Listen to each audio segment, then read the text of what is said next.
Bienvenue dans le podcast Coquillage, Or et Argent, le média qui t'invite à briser tes plafonds de verre financiers et mentaux pour atteindre tes objectifs de vie en toute sérénité. Ici, tu embarques pour une odyssée où la richesse se révèle bien au-delà des pièces et des billets. Au fil des épisodes, nous plongerons dans l'intimité de notre relation avec l'argent. Nous décortiquerons les limites que l'on s'impose à soi-même. Mais surtout, nous mettrons en lumière l'importance de prendre soin de ses finances au quotidien, car l'argent, sujet encore trop tabou dans nos sociétés, a une influence parfois délicate sur notre mindset, notre bien-être et nos projets de vie. Alors, que tu sois en voiture, dans les transports, au bureau, à la plage, chez toi ou même dans les bois, ce podcast est ton refuge sonore. Et chaque semaine, il t'enrichira grâce à un nouvel épisode, solo ou avec invité, de quoi t'ouvrir les portes de la richesse et de l'abondance.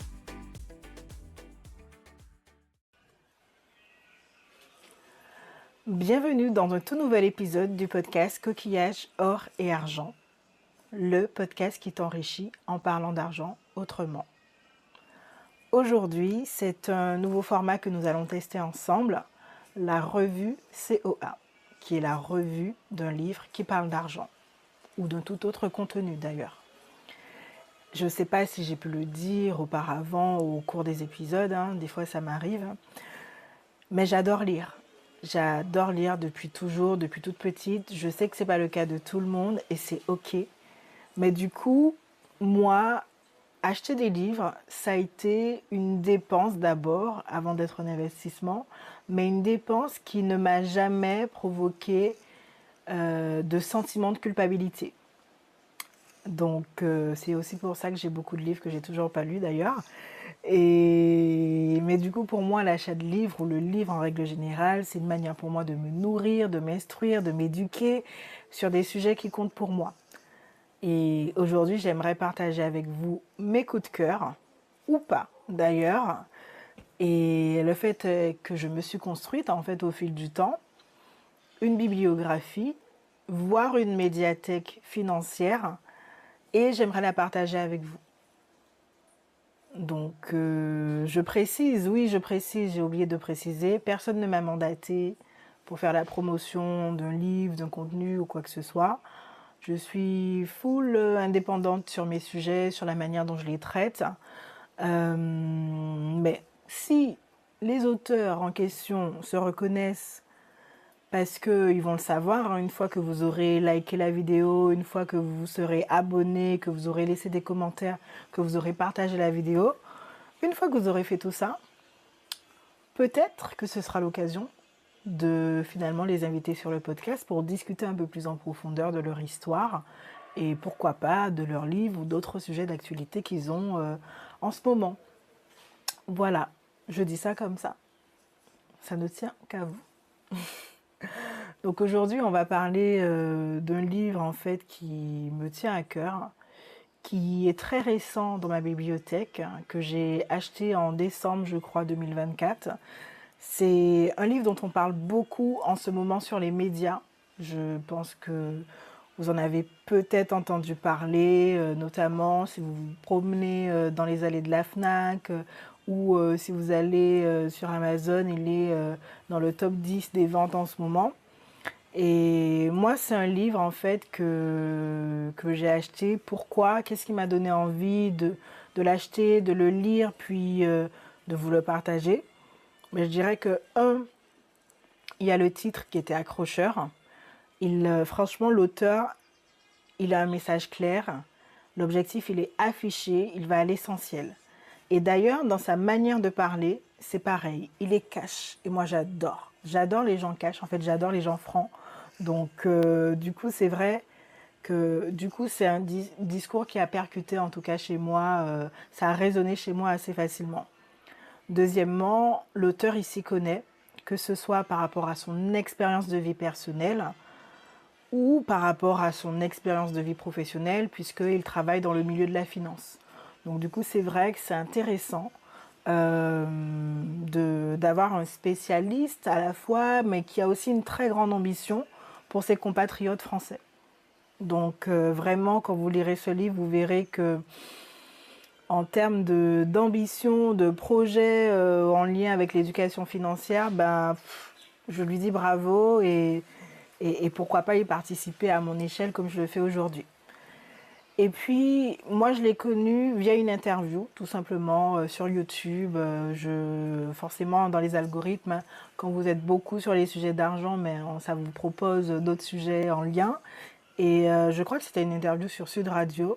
Et j'avais vraiment bien aimé. J'avais aimé ce qu'il disait. Bon, il faisait la promotion de son livre, mais j'avais vraiment accroché. Je pense que j'étais déjà en phase avec son discours, mais j'avais pas forcément tous les éléments.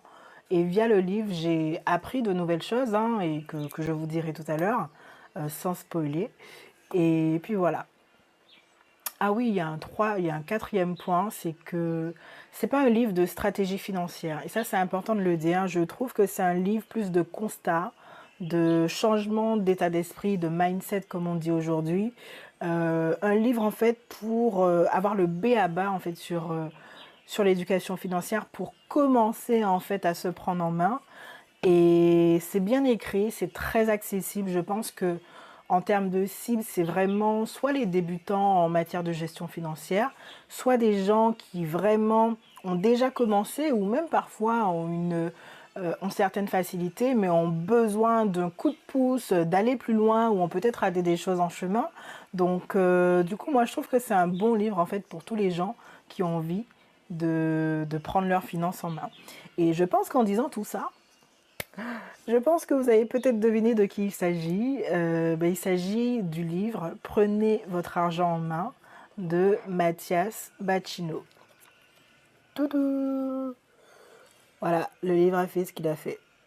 Donc voilà.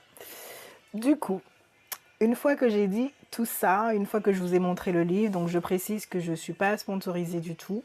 C'est vraiment le coup de cœur de mon début d'année 2025.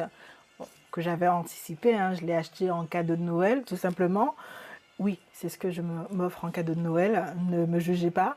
Et du coup, l'idée, c'est vraiment de vous dire concrètement quelques idées du livre sans spoiler, parce que de toute façon, je ne pourrais pas résumer en une vidéo tout ce qu'il y a dans le livre. Et de toute façon, pour aller plus loin, pour celles et ceux qui ont vraiment envie de prendre soin de leurs finances, je vous conseille de l'acheter, en fait, tout simplement.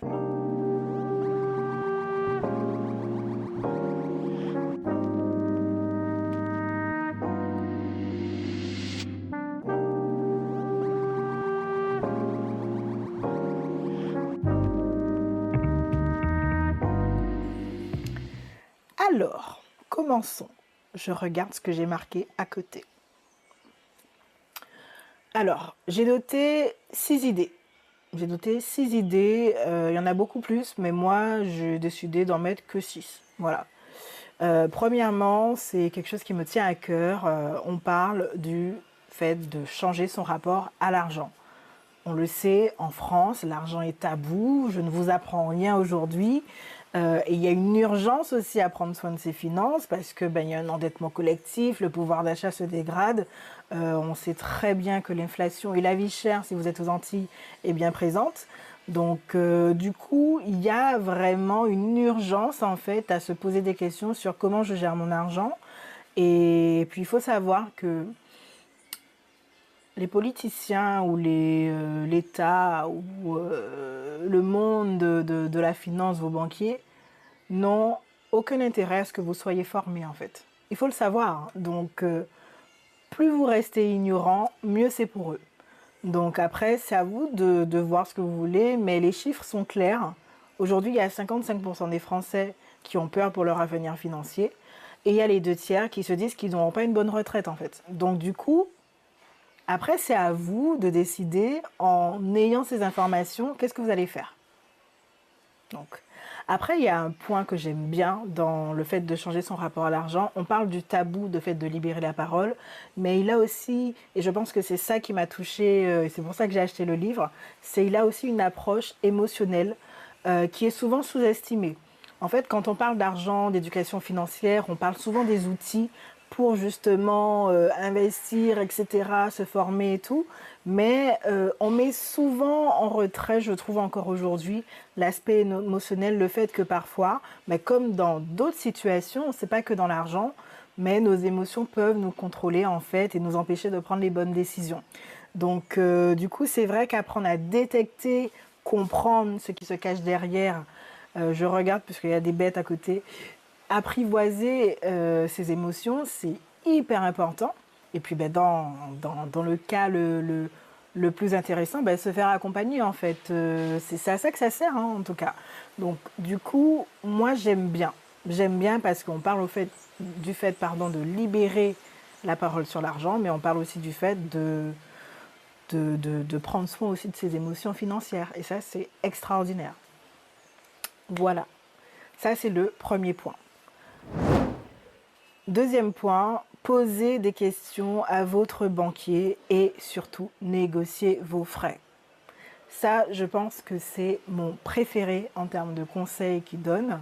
C'est vraiment ce qui m'a conforté dans des démarches que j'ai déjà mis en place depuis quelques années. Mais parfois, au début, je ne me sentais pas légitime. Je me disais, mais peut-être que je demande trop. Mais en fait, non, je n'avais pas forcément les informations de pourquoi je demandais. Je voyais juste l'impact sur mon budget, donc je demandais. Donc c'est déjà très bien. Mais là, je sais que c'est une obligation, en fait, de demander, de négocier mes frais, que ce soit sur une assurance vie, que ce soit sur les frais de carte bancaire, que ce soit sur tout type de frais, en fait, que vous avez. Sachez-le, vous vous faites avoir. Donc du coup, n'hésitez pas, premièrement, à poser des questions à votre banquier et surtout, à ne pas avoir peur de poser une question bête. Je dis ça parce que beaucoup de gens, peu importe le sujet, c'est pas lié forcément à l'argent, mais c'est le fait de prendre la parole, de poser une question. On entend souvent, oui, j'ai une question bête, mais je m'autorise quand même à la poser. Non, il n'y a pas de questions bêtes dans la vie. Il y a juste des questions à poser parce que vous ne comprenez pas certaines choses. Et si vous ne comprenez pas, c'est pas parce que vous êtes bête, c'est aussi peut-être parce que la personne en face n'a pas expliqué, n'a pas bien expliqué en fait, tout simplement. Et c'est le cas en fait dans le milieu financier. Il y a une complexité au niveau du discours pardon, financier. Et c'est vrai que c'est pas du tout encourageant quand on vous parle en pourcentage plutôt qu'en euros, quand on vous sort un charabia. C'est vrai que ça donne pas envie en fait, et c'est dans leur intérêt que vous ne sachiez pas ce qu'il y a derrière. Je tiens à vous le dire. Donc à vous de voir encore une fois ce qui est mieux pour vous. Mais posez des questions à votre banquier et surtout négociez vos frais. Voilà. Ensuite, troisième conseil que je pense que vous avez entendu toute votre vie, donc je ne vais pas m'étaler dessus, c'est gérer votre budget efficacement. Donc je pense qu'aujourd'hui, vous avez beaucoup d'acteurs ou d'actrices sur le marché qui proposent des manières de gérer le budget. Je vous conseille juste d'essayer, d'explorer Excel, application, tout ce que vous voulez. Il y a des choses aujourd'hui qui existent. Moi, je suis plutôt team Excel, hein, je veux dire. Moi, c'est la chose la plus simple que je fais et ça me convient parce que j'utilise Excel souvent en fait. Donc, mais après, si vous préférez des applications, des trucs un peu automatisés, à vous de voir ce qui est mieux. Mais c'est un basique et c'est surtout nécessaire si vous voulez passer aux étapes supérieures en fait dans la gestion de vos finances. Ensuite, on a parlé de se constituer une épargne, mais surtout de la protéger de l'inflation. Donc, ce qui va suivre sera un peu technique, donc voilà, le livre est là pour ça. Mais du coup, se constituer une épargne, effectivement, c'est le deuxième pas une fois que vous avez fait votre budget pour savoir, ben, vous avez vos revenus, vous avez vos dépenses, il vous reste un surplus. Ben, au lieu d'aller acheter des bonbons, vous allez le mettre sur un compte épargne. Après, ben, il y a différents comptes épargne, etc. Je ne rentrerai pas dans les détails, je ne suis pas habilitée à le faire. Mais du coup, l'idée, c'est vraiment que vous alliez, par la suite, que vous alliez justement constituer cette épargne et surtout la protéger de l'inflation. Et ça, c'est une information que je n'avais pas. C'est-à-dire que si on vous dit que l'inflation est à 4% et que votre épargne vous rapporte 2%, ben en fait, vous vous faites avoir. Vous voyez ce que je veux dire? Donc, c'est vraiment, prenez le temps, encore une fois, de poser des questions à votre banquier, d'aller aussi sur des sites qui existent hein, pour gérer ses finances hein, et qui ne sont pas assez connus. Peut-être qu'un jour, je les mettrai, je mettrai les liens. Peut-être que je ferai même ma médiathèque financière, je la mettrai sur les réseaux, sur un site internet, je sais pas, je verrai, c'est pas ma priorité. Mais du coup, je pense que ça peut être important. Ça peut être important en fait de se dire, bah, ok, je constitue une épargne, mais il faut pas que je perde de l'argent sur cette épargne. Donc, et c'est pareil aussi, je fais une petite digression pour vos salaires. Quand on vous propose des augmentations de salaire, si votre augmentation de salaire est inférieure à l'inflation, vous n'avez rien gagné du tout.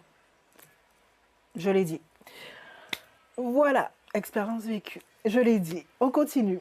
Donc ensuite, cinquième conseil qui est super intéressant, c'est d'éviter de faire des erreurs classiques en fait. Et parce que parfois on peut avoir de mauvaises habitudes financières et il suffit juste d'ajuster en fait les choses. Je prends le cas du fait que vous ayez une augmentation justement. Ben, c'est bien, bravo, vous avez réussi à avoir une augmentation, mais ce n'est pas la peine d'augmenter vos dépenses.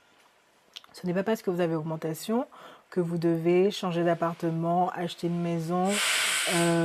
Voilà quoi, vous n'êtes pas du tout obligé de faire ça, vous n'êtes pas obligé d'aller acheter une autre voiture si votre voiture fonctionne.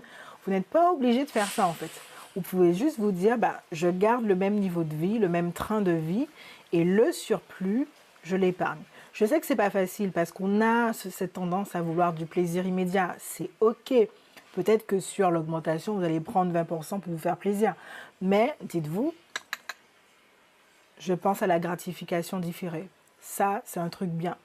Donc là, j'ai pris un exemple, mais on peut aussi parler d'autres habitudes financières comme les crédits conso qui sont à bannir. Je l'ai déjà dit dans un autre épisode où j'étais avec une conseillère en gestion de patrimoine. Donc voilà, allez regarder. Vous avez d'autres habitudes comme ça financières, le fait de faire l'autruche aussi face à vos finances, c'est pas forcément mieux en fait. Donc à vous de voir en fait comment vous progressivement vous gérez et surtout sans vous culpabiliser. Je veux vraiment pas que vous vous culpabilisiez. L'idée c'est de vous dire bah, ok j'ai déconné, ça arrive. Moi je me le dis des fois, je dis là t'as déconné, ok. Pragmatique, encore une fois, pragmatique, je suis pas dans le mode émotionnel, ah c'est la fin du monde et tout ça, non c'est pas la fin du monde. J'ai déconné, qu'est-ce que je peux faire pour me remettre à flot? Point final. Voilà. Et puis, dernier conseil, mais je pense que ça aussi vous l'avez entendu, mais je pense que je vais apporter une nuance dessus, c'est le fait d'investir intelligemment. On entend beaucoup ça en ce moment et moi ce que j'ai aimé c'est qu'il précise que c'est important de se former avant de commencer à investir. Il y a des livres, il y a des créateurs de contenu qui font des bonnes formations. Donc n'allez pas n'importe où. Dans ces livres, il met quelques créateurs de contenu dont il considère que les formations sont intéressantes. C'est d'ailleurs moi aussi, je les ai dans mes actualités, donc je vois ce qu'ils font. Moi, ça m'a permis de démystifier le concept de la bourse. Ça fait un moment que je me disais qu'il serait temps que j'aille investir en bourse, etc. Mais c'est vrai que, bon, on le sait, hein, le premier investissement chouchou des Français, c'est l'immobilier. Donc du coup, il a fallu déconstruire aussi tout ça pour justement se dire, ben, ça aussi c'est possible, bien évidemment, enfin bref. Et pourquoi je voulais apporter de la nuance, c'est parce que ben, forcément, il y a des stratégies qui sont accessibles pour faire fructifier son argent. Bien sûr, on vous dit d'investir, mais je tiens à dire qu'on investit que quand on a mis en place les autres piliers, c'est-à-dire qu'on a fait son budget, et une fois qu'on a fait son budget, on a de l'épargne de précaution de côté. Je le rappelle, juste voilà. On fait pas l'inverse et après on regarde ce qui reste, mais voilà, on réajuste, tout simplement. Donc voilà, une fois que je vous ai dit tout ça, j'espère que je n'ai pas tout spoilé. En tout cas, non, parce que j'avais noté dans ma liste beaucoup plus de points que ça. Mais là, c'est ceux qui ont été les plus importants. Moi, ce que j'ai aimé dans le livre, c'est vraiment sa praticité, sa simplicité, son approche réaliste, le fait qu'il soit cash quand il parle. J'ai vraiment l'impression que c'était un grand frère qui me parlait, qui me disait « Éléonore, n'oublie pas de faire ça ». Vraiment, c'était vraiment intéressant comme approche. On n'est pas justement dans une complexité financière. On est vraiment sur un livre qui nous pousse à agir pour nos finances, qui nous pousse à revoir nos bases en fait. Et je cherche des limites, mais j'en ai pas trouvé dans celui-là. Non, j'en ai pas trouvé. Donc sur d'autres livres, oh là là mon Dieu, il y a des travaux. Sur d'autres livres, j'en ai vu, mais là, j'en ai pas du tout trouvé, donc non. Et le conseil qui m'a marqué le plus, comme je vous ai dit, c'est celui de poser des questions à votre banquier et de négocier vos frais. Ça a l'air con, mais 10 € par-ci, 10 € par-là, 20 € par-là, que ce soit votre assurance vie, votre assurance emprunteur, les frais bancaires, les frais de découvert, les frais de tout ce que vous avez, je vous assure que c'est quand même des euros que vous pouvez mettre sur votre épargne après. Donc, c'est important de le savoir que la banque se fait du fric sur vous, en fait. Et bon, je le savais déjà, mais là, j'ai des chiffres. Donc, du coup, je trouve ça cool. Et donc, moi, qu'est-ce que je peux vous dire après avoir parlé, parce que je pense que je vais conclure, ça fait quand même déjà quasiment 20 minutes que je parle. En résumé, moi j'ai aimé ce livre. Prenez votre argent en main, devenez riche, ça s'apprend, de Mathias Bacchino. Donc je pense que vous l'avez vu sur les réseaux. En ce moment, on entend beaucoup parler. Et moi j'ai beaucoup de vidéos en recommandation du coup. Et je vous conseille d'aller le feuilleter déjà, si vous voulez, pour celles et ceux qui peuvent se déplacer. Et surtout, de retenir vraiment ces points principaux dont il parle, c'est-à-dire de changer son rapport à l'argent et d'en parler autour de soi, de ne pas hésiter avec sa famille à justement parler d'argent, même une fois, comme ça, de poser des questions à votre banquier, de négocier vos frais, de gérer votre budget efficacement, de vous constituer une épargne et de la protéger contre l'inflation, d'éviter des erreurs classiques, c'est-à-dire les mauvaises habitudes financières qu'on a, et puis d'investir intelligemment votre argent.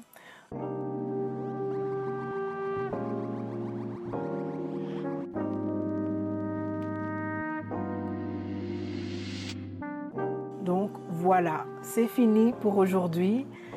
Est-ce que ce format vous a plu? C'est c'est la première revue que je fais. Est-ce que vous avez d'autres livres en fait que vous aimeriez que je décortique? Partagez-moi vos suggestions, vos commentaires, je suis là pour ça. Je me demande à quelle fréquence je vais le faire. Je pense que je ne vais pas m'engager forcément dessus pour l'instant, mais je vais plus aller par opportunité de lecture, puisque ça prend du temps de lire et de comprendre et aussi d'appliquer, parce que le livre que j'ai là de Mathias, c'est vraiment, voilà, vous le voyez, c'est pas juste un livre pour lire. Il y a des conseils que vous pouvez actionner tout de suite. Et donc du coup, j'essaye moi aussi de les mettre en place avant de vous en parler. Donc à part si c'est juste un livre pour lire, si c'est un roman, je vous en parlerai, mais ce ne sera pas du tout dans l'épisode de la revue COA. Donc du coup, n'hésitez pas à vous abonner, n'hésitez pas à partager cet épisode et je vous dis à très très vite pour de nouvelles aventures. Voilà. Et voilà, l'épisode du jour est terminé. J'espère vraiment que cela t'a plu. Pour une dose régulière d'inspiration, n'hésite pas à t'abonner, à activer la cloche et à me suivre sur les réseaux sociaux sous le pseudo Éléonore l'épicurieuse. Et surtout, pense à mettre 5 étoiles de mer pour que ton podcast vibre durablement et fasse écho au-delà des frontières. Par ailleurs, si tu souhaites en savoir plus sur mes accompagnements, tu peux toujours m'envoyer un message privé, un mail ou prendre rendez-vous avec moi via mon agenda. Je te dis à très bientôt pour de nouvelles découvertes sur l'argent.